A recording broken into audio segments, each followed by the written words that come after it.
جس طرح NCOC تھا اس طرح کا ایک ہیڈ کوارٹر بنا دیا ہے. تمام ایڈ وہاں پہ ڈیٹا وہاں اکٹھا ہوگا. لوگوں کا رسپانس بہت اچھا آ رہا ہے. لوگ ٹنز آف ٹنز راشن اکٹھا ہو رہا ہے. دوست ممالک نے بھی ماشاءاللہ دیکھیے UAE کی سوٹی شروع ہو گئی ہے, ٹرکی کی شروع ہو گئی ہے, چائنا کی بھی شروع ہو گئی ہیں, باقی ملکوں سے بھی, سعودی عرب سے بھی اور قطر سے بھی انشاءاللہ آنی شروع ہو جائیں گی. پیسے بھی آئیں گے انشاءاللہ. آپ دیکھیے گا ریلیف اور ریسکیو کا آپریشن تو ہم جلدی مکمل کر لیں گے. خاص طور پہ سندھ میں ہمیں لوگوں کو گھر بنا کے اور بلوچستان میں گھر بنا کے دینے پڑیں گے, ادھر بھی بنا کے دینے پڑیں گے. اس میں ٹائم لگے گا. ڈیمیج کافی ہوا ہے, خاص طور پہ کلام اور اترور کے علاقے میں کافی ہوا ہے. بریجز بھی ڈیمیج ہوئے ہیں, ہوٹلز بہت تباہ ہو گئے ہیں. لیکن اس میں سب سے پریشان کن بات یہ ہے کہ 2010 میں بھی یہاں سیلاب آیا تھا اور اسی قسم کے ہوٹل برباد ہوئے تھے. انہوں نے الاؤ کیا ہے دوبارہ اس جگہ پہ ہوٹل بنانے کے لیے. کوئی ایسا ایکشن ہونا چاہیے ان کے خلاف تاکہ آئندہ یہ نہ ہو.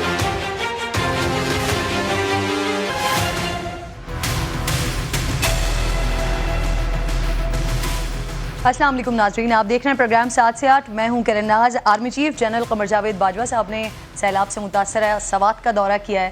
آرمی چیف کہہ رہے ہیں کہ دریا کنارے غیر قانونی طور پر بنائے گئے ہوٹلز کے خلاف کارروائی ہونی چاہیے.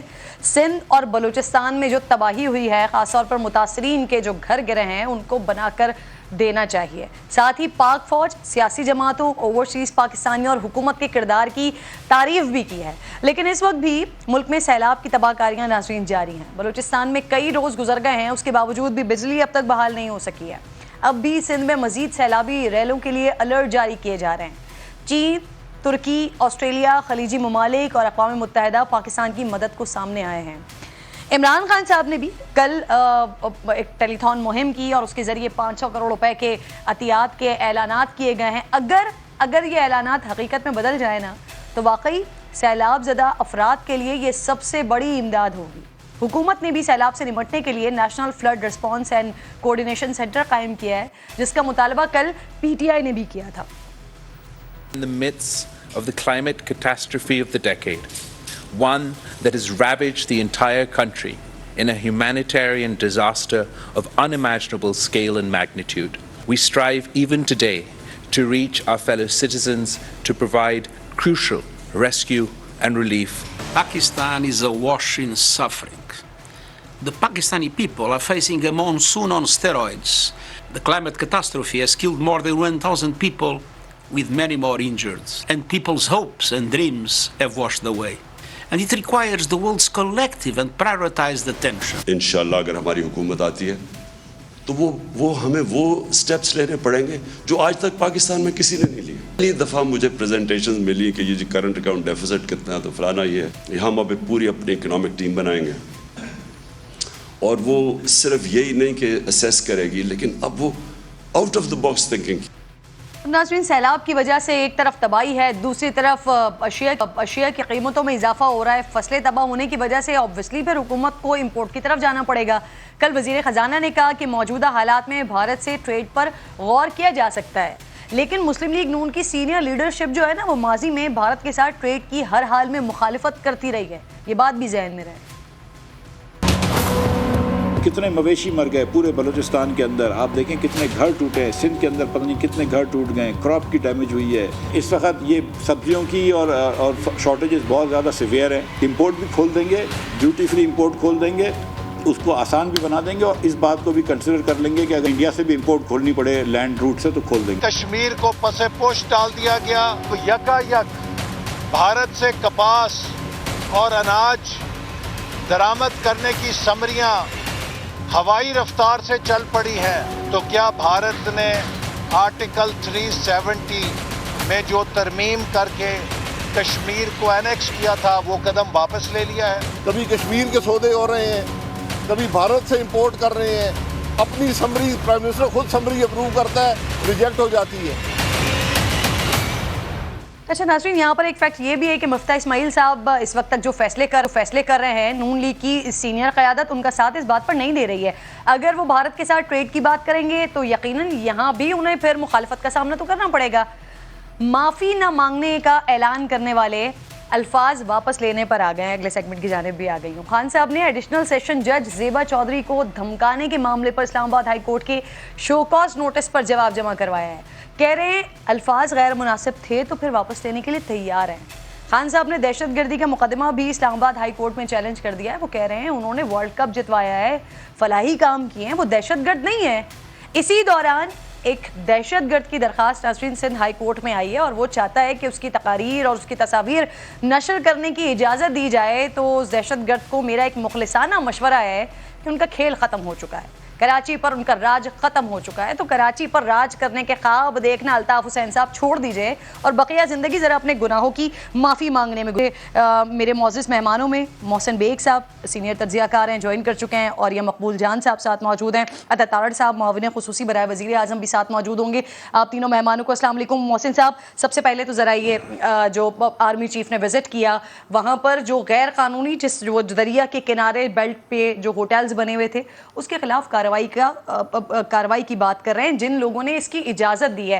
کیا سمجھتے ہیں سر آپ, اور کس کو ذمہ دار سمجھتے ہیں؟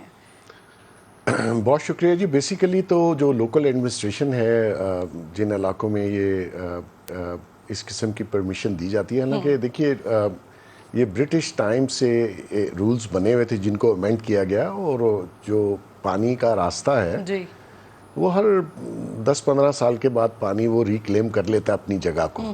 تو وہاں کنسٹرکشن کرنا, اور کنسٹرکشن بھی اتنی پور قسم کی کہ جب کوئی فلڈ آئے تو وہ سسٹین نہیں کر پاتے. تو میں سمجھتا ہوں کہ ضرور کارروائی ہونی چاہیے, اور پورے پاکستان میں, یہ خالی ناردرن ایریا میں نہیں ہے, ہمارے بہت سے پنجاب کے اور بلوچستان اور سندھ کے ایریاز ہیں جہاں پہ برساتی نالوں پہ گھر بن گئے, بلڈنگز بن گئی, چیزیں بن گئی, ان کا راستہ آپ نے روکا. لیکن پانی جب اپنا راستہ بناتا ہے تو وہ نیچرلی اس کی صورت میں جو اس کے بیچ میں آئے وہ اس کو بہاتا لے جاتا ہے. آپ دیکھ لیجئے ابھی جو آپ نے فوٹیجز دیکھی ہوں گی کس طریقے سے اور کیا سپیڈ تھی, اور اس میں کیا پتھر اور یہ ساری چیزیں. تو میں سمجھتا ہوں کارروائی ونس فار آل ہونی چاہیے, اس کے رولز بننے چاہیے. آپ کو کبھی ایسی جگہ پہ کنسٹرکشن کرنا الاؤ نہیں ہے. یہ نہیں ہے کہ آپ پراپرٹی دے رہے ہیں, اس میں انسانی جانوں کا نقصان ہوا, بہت سے لوگ ڈیمیج ہوئے, نیچرلی آپ کی انویسٹمنٹ بھی ضائع جاتی ہے. لوگوں کو خود خیال کرنا چاہیے. ہاں, اگر اس پائے کی آپ کنسٹرکشن کر لیں کہ وہ اس سب چیزوں کو سسٹین کر لیں تو پھر اس کے کوئی بلڈنگ کنٹرول کے کوئی رولز ہوں گے کہ آپ اس قسم کی کنسٹرکشن کر سکتے ہیں, ادروائز مشکل ہے. بالکل. اوریہ صاحب السلام علیکم. سر, یہ آرمی چیف صاحب بھی مطالبہ کر رہے ہیں کہ کارروائی ہونی چاہیے ان کے خلاف جنہوں نے یہ اجازت دی ہے. سر ویسے تو یہ کام صوبائی حکومت کا ہے جو وہ نہیں کر رہی ہے. سر دیکھیں, پہلی بات تو یہ ہے کہ پاکستان کے تمام جتنے بھی شہر ہیں اس کے ساتھ خرابی یہ ہوئی ہے گزشتہ تقریباً 50 سال سے کہ ایک نیچرل فلو ہوتا ہے پانی کا. ہم نے اس فلو کے اوپر ایک تو راستے بند کیے, ان کو تباہ برباد کیا, اور دوسرا یہ ہے کہ اس ریور بیڈز کے اوپر ہم نے یا فصلیں اگائیں یا لوگوں کو جائیدادیں بنانے تھیں, یا انلیگل انکروچمنٹ ساری کی ساری اس کے اوپر بن رہی ہیں. اور یہ لوکل ایڈمنسٹریشن آج کا نہیں 35-40 سال کا فنامنا ہے. آپ دیکھیں لاہور جو ہے اب یہ چوک ہو چکا ہوا ہے, بیکاز اس کا سارا فلو دریائے راوی کی طرف جاتا ہے, اور اس کے اوپر آپ کا راوی آپ نے بند کر دیا. آج آپ لاہور شہر میں گھوم لیں, میں کل گھوما ہوں, ہر طرف پانی کیونکہ پانی نکلے گا کیسے. ٹھیک اسی طرح آپ گجرانوالہ چلے جائیں, پشاور چلے جائیں, کراچی چلے جائیں, کوئٹہ, یعنی دنیا کا صاف ترین شہر ہوتا تھا. مجھے اچھی طرح یاد ہے کہ اس کی فلڈ واٹر ڈرین انگریز نے بنائے تھے, ان ساروں کے اوپر وڈیروں کے گھر بنے ہوئے ہیں, بڑے بڑے لوگوں کی کوٹھیاں بنی ہوئی ہیں. تو یہ ایک میسو کمپین چاہیے کہ کیا آپ نے اس پاکستان کے اندر آئندہ سے کوئی مینجمنٹ کرنی بھی ہے یا نہیں ہے کرنی. اور یہ ہوتا کیا ہے, یہ لوکل ایڈمنسٹریشن, محسن بیگ صاحب ٹھیک کہہ رہے ہیں کہ لوکل ایڈمنسٹریشن کو امپاور کرتے ہیں. ہمارا المیہ کیا ہوا ہے کہ 2005 میں جس وقت سیلاب آیا تھا, زلزلہ آیا تھا, تو پیسہ بہت آ گیا تھا. اب ایک مرکز میں ایک بڑی خوبی ہے کہ وہ ہر چیز مقناطیس کی طرح کھینچتا ہے. تو ہم نے NDMA بنا لیا, نیشنل ڈیزاسٹر مینجمنٹ اتھارٹی. اس میں اتنے بڑے بڑے لوگ آ گئے, اس میں ہیلی کاپٹر آ گئے, اس میں گاڑیاں آ گئی, اس میں فلاں چیزیں آ گئی. اب ہوتا کیا ہے, 9/11 ہوتا ہے تو کوئی واشنگٹن سے نہیں آتا اس کو بچانے کے لیے. ان کے لوکل جو تھے نا, ان کے لوگ, وہ جو کرنے والے, کام کرنے والے جو تھے, وہ آتے تھے, انہی نے اسی کو جا کے بچایا. کبھی یہ نہیں ہوا کہ فلاں سے اسسٹنس لے کے آ جاؤ. انگریز کے زمانے کے اندر آپ دیکھیں کہ فائر بریگیڈز کی یونٹس چھوٹی چھوٹی جگہ پہ ہوتی تھی, وہ باقاعدہ پانی کی سپلائی, آگ بجھانے کا کام, باقی چیزیں یہ کیا کرتی تھی, چھوٹی لیول, وہ سارا فنڈ وہاں ہو گیا. اب ہو کیا رہا ہے, خیموں کے گڈاؤن میں سر کراچی میں تو میں نے اپنی آنکھوں سے عوریہ صاحب وٹنس کیا ہے، جب کبھی آگ لگ جاتی ہے، بلڈنگز جل جاتی ہیں، تو وہاں پر یہ جو فائر یونٹس ہوتے ہیں وہاں پہ تالے پڑے ہوئے ہوتے ہیں، لاک ہوتا ہے. بالکل آپ درست بات کریں. سر میں ذرا چاہ رہی ہوں کہ آئی ایم ایف کے حوالے سے بھی آپ دونوں کا پوائنٹ آف ویو لوں. محسن صاحب، سر آئی ایم ایف اور دوست ممالک سے مدد کے حوالے سے آرمی چیف نے بڑا امپورٹنٹ کردار ادا کیا، بڑا امپورٹنٹ رول ہے ان کا. سر آپ سمجھتے ہیں کہ اس ساری سچویشن کے بعد حکومت کے پاس اب اس شکوے کا جواز رہ جاتا ہے کہ عمران خان جیسی سپورٹ کسی کو نہیں ملی؟ نہیں خان صاحب کو تو سپورٹ ایکچولی فائنینشلی ملی نہیں، باتیں زیادہ تھیں. انہوں نے تو ہمارے جو انٹرنیشنل ریلیشنز تھے وہ خراب کیے انٹرنیشنل کمیونٹی میں. اور یہ جو ابھی آئی ایم ایف کا پروگرام ہے یہ خان صاحب ہی سائن کر کے گئے. یہ کنڈیشنز جو ہیں یہ ان کے جو سٹار ورلڈز تھے اکانومی کے اسد عمر صاحب انہوں نے ہی کی ہوئی ہیں. اب وہ کہتے ہیں کہ یہ کنڈیشنز ہم میٹ نہیں کر سکتے.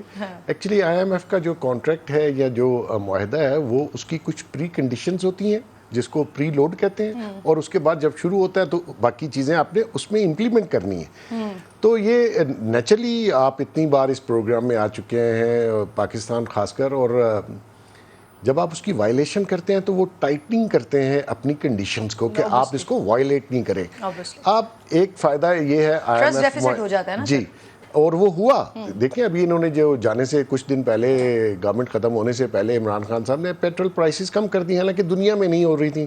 ان کی کنڈیشن یہ تھی کہ جتنے میں آپ خرید رہے ہیں کم سے کم اتنے میں بیچیں، سبسڈی آپ نہیں دے سکتے کیونکہ یہ پیسے وہ نہیں ہیں جس کے لیے آپ کو دیے گئے. تو اب یہ جو آئی ایم ایف کا پروگرام ہے اس کے ساتھ ہی باقی دوسرے جو ڈونر ایجنسیز اور بینکس ہیں وہ بھی آپ کو ڈونیٹ کرتے ہیں اس پروگرام کے اندر. ابھی آئی ایم ایف نے 2 ویک پہلے ان کو کہا کہ آپ کے $4 بلین شارٹ ہیں، وہ دوست ممالک سے آپ ہمیں گارنٹی لے دیں. اس میں بھی آرمی نے حل کی کچھ یہ جو موجودہ گورنمنٹ ہے انہوں نے اپنے اثر رسوخ تو وہ $4 بلین پلج ہوا تو کل آپ کو انہوں نے یس کیا. تو مقصد یہ ہے کہ جہاں تک خان صاحب کی یا شوکت ترین صاحب کی جو آئیڈیو ہے اس سے تو دیکھیں بہت ہی بچگانہ سوچ تھی ان کی. میں سمجھتا ہوں کہ کبھی بھی کوئی ایسا کام نہیں کرنا چاہیے جس کے اثرات ملک اور عوام پر پڑیں. اگر یہ فرض کیجئے یہ پروگرام نہ ہوتا تو آپ کو اندازہ نہیں کہ اس ملک پہ کیسا برڈن آنا تھا معیشت کے اوپر. معیشت پہلے ہی اور سر اس میں بہت بڑا کردار آرمی چیف نے آبویسلی ادا کیا ہے. جی انہوں نے بات بھی کی ہے. اب وہ ایسے حکومت کے پاس اب کوئی جواز رہ جاتا ہے یہ بات کرنے کا کہ جی ہمیں دیکھیں ہمیں نہیں اس طرح سے سپورٹ کیا گیا کبھی بھی؟ نہیں میں یہ سمجھتا ہوں کہ خان صاحب کے دور میں بھی وہ آرمی نے ان کو بہت سپورٹ کیا، ساتھ جاتے رہے، ساتھ گئے، بہت سے ممالک میں گئے، وہ جہاں تک ہیلپ کر سکتے تھے انہوں نے کی. اور اس میں دیکھیں آرمی ایک ریاست کا ادارہ ہے اور اگر فرض کیجئے یہ کام وہ ہے یہ کسی گورنمنٹ کا نہیں ہے، یہ ریاست پاکستان کے لیے ضروری ہے، یہ 22-25 کروڑ لوگوں کے لیے ضروری ہے، تو ریاست کے اداروں کو ایکٹ کرنا پڑتا ہے. اور ابھی بھی اگر جو میچیور سیاستدان ہے میں یہ سمجھتا ہوں کہ وہ کبھی بھی ایسی کوئی حرکت نہیں کرتی یہ لیٹر لکھ کے سبوٹاج کرنے کی. اب یہ جو شوکت ترین صاحب لاکھ وضاحتیں دیں لیکن انہوں نے محسن لغاری کی جو گفتگو ساتھ کی ہے اس کی کوئی وضاحت نہیں ہو سکتی. It's a criminal act. In fact Mohsin لغاری نے پوچھا کہ اس کا امپیکٹ تو نہیں آئے گا، تو انہوں نے کہا ہم پہ کیسز بن رہے ہیں اور یہ چیئرمین کے ساتھ کیا کر رہے ہیں. بالکل سر نہیں کرنا چاہیے، آپ درست کہہ رہے ہیں. قومی مفاد کے معاملات میں کتنے بھی آپ کی اپوزیشن ہو لیکن یہ نہیں ہونا ملک کے مفاد میں ہے، ملک کے مفاد میں ہونا چاہیے جو بھی ہو. اور یہ سب ایکچولی حکومت سر آئی ایم ایف کے پروگرام میں خان صاحب نے اس کو سائن کیا اور واٹس ایور، پھر اس کے بعد حکومت اب پروگرام میں چلی گئی اور اس ڈیل پر بڑی خوش ہے. لیکن آپ سر اس پر تنقید کر رہے ہیں تو مجھے بتائیے گا سر پاکستان کے پاس کوئی اور طریقہ تھا سر ڈیفالٹ سے بچنے کے لیے؟ اور ایسا پہلی بار تو نہیں ہوا نا کہ کوئی حکومت پہلی بار آئی ایم ایف کے پاس گئی ہو. سر آئی ایم ایف کے پاس تو جاتی رہی ہیں، انفیکٹ حالیہ پروگرام میں تو خان صاحب ہی گئے. دیکھیں یہ 22واں پروگرام ہے پاکستان کا آئی ایم ایف کا پروگرام جی، اور یہ اس کے دفعہ 6 دفعہ ریویو ہو چکے ہوئے ہیں اس پروگرام کی. دنیا کے 70 ملک ہیں جو آئی ایم ایف کے پروگرام میں گئے ہیں اور 70 کے 70 معاشی طور پہ تباہ و برباد ہوئے ہیں. کوئی ایک پروگرام ایسا نہیں ہے کہ جس نے آئی ایم ایف نے کسی ملک کو سہارا دیا ہو، خواہ وہ مصر ہو، خواہ وہ ارجنٹین ہو، خواہ وہ پیراگوا ہو، خواہ وہ نکراگوا ہو، خواہ وہ ملائیشیا ہو. جو ملک آئی ایم ایف کے پروگرام سے عزت سے نکلا، اس نے ہاتھ باندھ کے کہا خدا کے لیے نکلو، وہ ملک معاشی طور پہ ترقی کر گیا. پاکستان ایک دفعہ نکلا تھا اور وہ تھا شوکت عزیز کے زمانے میں، اور اس کے بعد آئی ایم ایف والے خود سٹ پٹا گئے تھے کہ تم نے کر کیا دیا.